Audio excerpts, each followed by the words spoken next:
Hola, ¿qué tal? ¿Cómo está? Bienvenida y bienvenido a este quinto programa de Descubriendo el Mundo Infantil, como siempre a través del 107.5, su radio Universidad de los Lagos, y a través de las pantallas de Lagos TV. Y, como siempre aquí, acompañado de Carolina. ¿Cómo estás, Carolina? Bien, Marcelo, ¿y tú? Bien, muy contento. Nuevamente este quinto programa, ¿eh? ¿Cómo avanza el tiempo? Programa, sí. Quinto programa del segundo semestre, y esta semana tenemos un tema súper interesante también. Te apuesto que no adivinas de qué. A ver, para que me dejes como que yo no sabía. Neurociencia. Neurociencia y plasticidad cerebral, sumamente importante en los primeros 3 años de vida, y para eso tenemos invitada a una académica de la Universidad de los Lagos, educadora de párvulos de profesión y magíster en neurociencia, la señorita Nicole Valdenegro. ¿Cómo estás, Nicole? Hola Carolina, muy bien, gracias. Gracias por invitarme, feliz de estar aquí. Bienvenida. Bienvenida. Y para comenzar con esta temática, ¿podrías un poco contextualizarnos a nosotros y a las familias que nos están viendo de qué se trata esto? ¿Por qué es tan importante el desarrollo de la plasticidad cerebral en los primeros años de vida? Bueno, partiendo desde el origen de las neurociencias como una disciplina que se nutre de muchas otras disciplinas, la pedagogía, la medicina, biología, las investigaciones de incluso nuestros propios ancestros, cómo esto va expresándose luego en nuestros propios genes, ¿ya?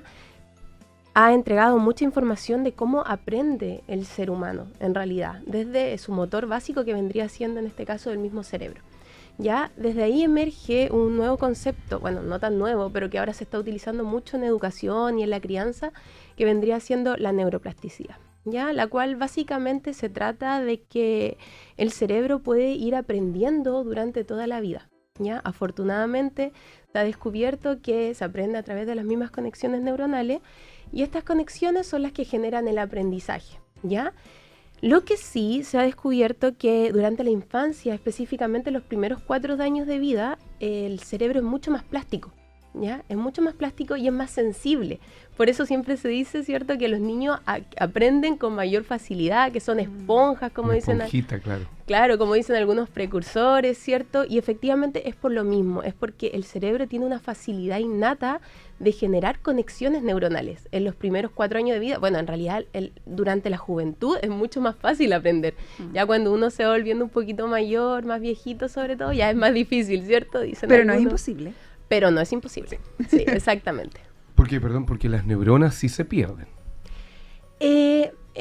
Mira, lo que pasa es que nacemos con una cierta cantidad de neuronas, pero son demasiadas. Son demasiadas en realidad para la cantidad de aprendizaje que podemos generar. Entonces hay periodos, por ejemplo, los terribles 2 años, que uno ha dicho que hoy mi hijo anda terrible a los 2 años. ¿Es por qué? Porque estamos pasando por un proceso de poda sináptica, que es cuando empezamos a eliminar todas aquellas neuronas que no hicieron conexiones. Pero en realidad es necesario, porque si no tendríamos una cabeza como de deporte. Entonces el cerebro empieza a hacer un proceso de metabolismo donde se empiezan a eliminar todas aquellas conexiones que no fueron significativas. Es por eso que se habla tanto del aprendizaje significativo, ¿cierto? Aquellos aprendizajes que son significativos tienen una conexión mucho más fuerte con otras neuronas. La neurona es una célula que en realidad por sí misma no sirve de nada. Necesita estar conectado con otras células, ya que son otras neuronas, para generar un aprendizaje. Y quisiera preguntarte, pensando en las auditoras, auditores y televidentes, después de esta aplicación que nos da muy, pero muy importante, ¿qué puede hacer la familia, el adulto responsable con el niño en la casa? No en el jardín, en la casa, porque no todos pueden saber esto. Entonces, ¿cómo eso se puede aplicar y qué pasa ahí con el tema de las emociones? Ya, mira, bueno, partiendo desde la base de que el ser humano tiene distintas áreas del desarrollo. El lenguaje, ¿cierto? El desarrollo motor, fino y grueso en este caso, el desarrollo emocional, ¿cierto? Y el desarrollo cognitivo. Ya nos regimos. Ahora vamos viendo otro tipo de desarrollo como el espiritual, ya. Pero ¿qué pasa? Que la familia es fundamental, porque es quien puede generar factores protectores para el desarrollo. ¿Cuáles son los factores protectores que sí o sí tenemos que nosotros trabajar en la casa? 1, la alimentación. ¿Ya? Eso va a ser clave para que el niño o niña pueda aprender. ¿Ya? Independientemente del nivel de estimulación, va a ir preparando un cerebro mucho más plástico.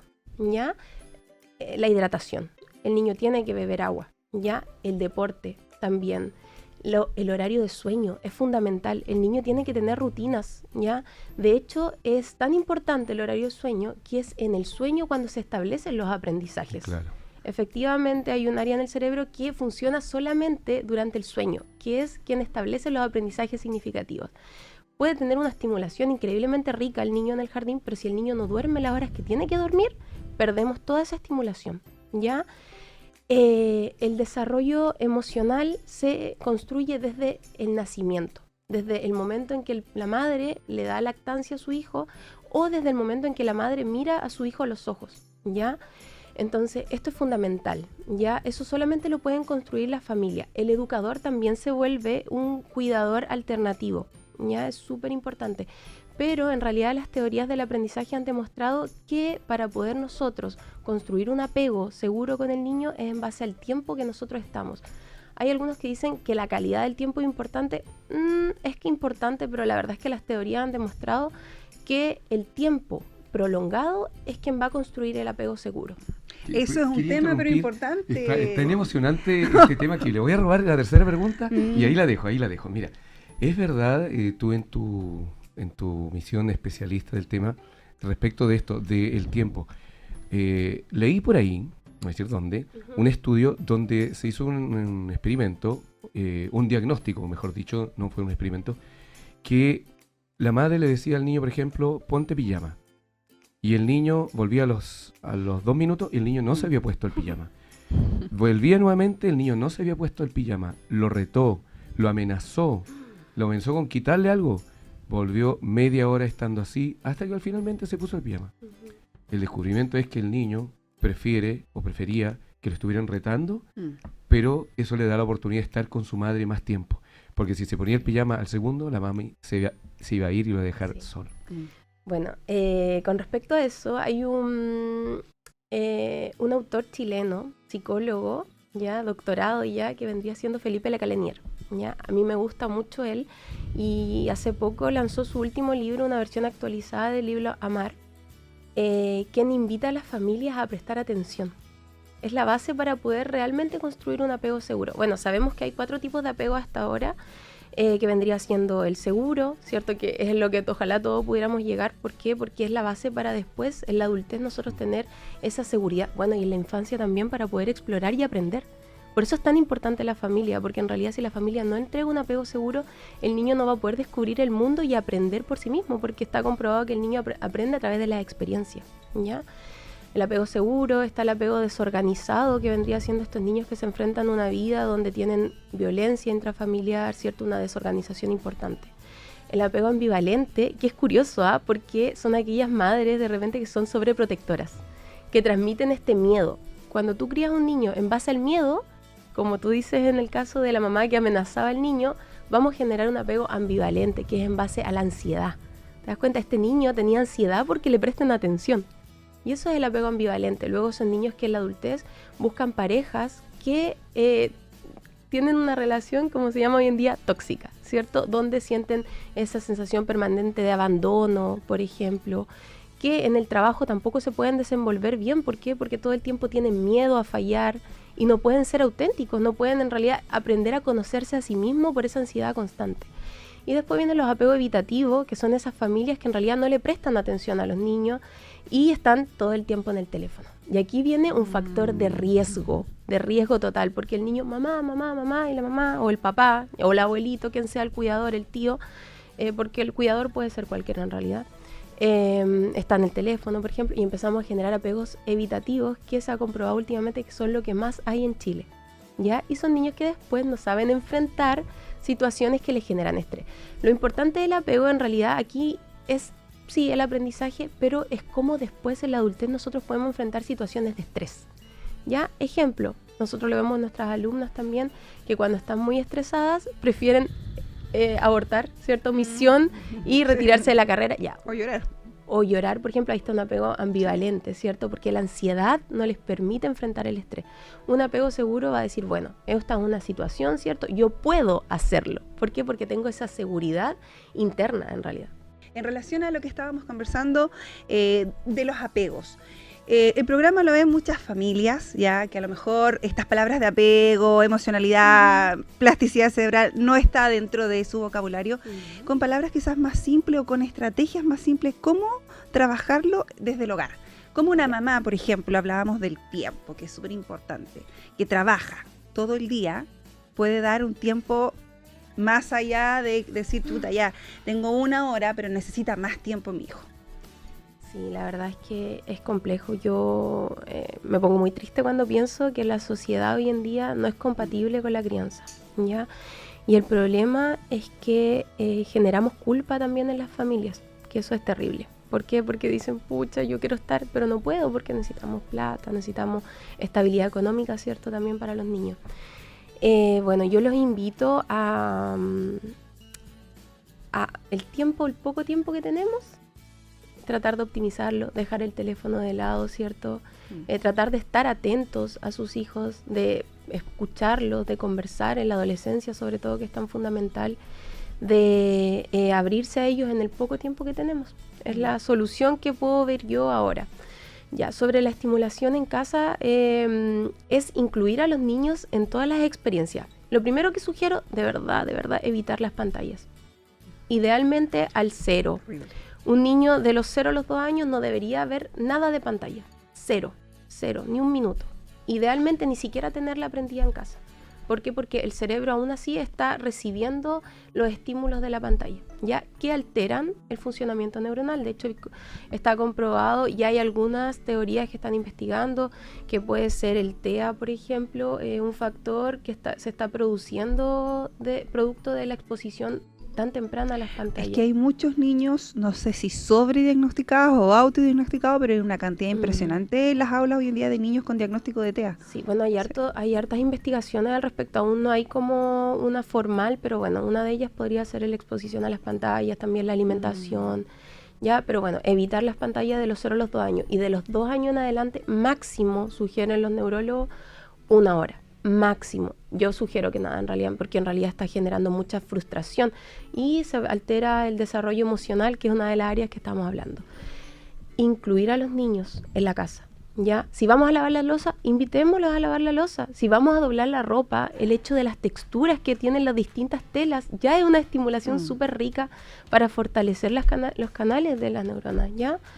Si vamos a cocinar, incluyámoslos, que sientan olores. Las texturas son fundamentales, los olores, ¿cierto?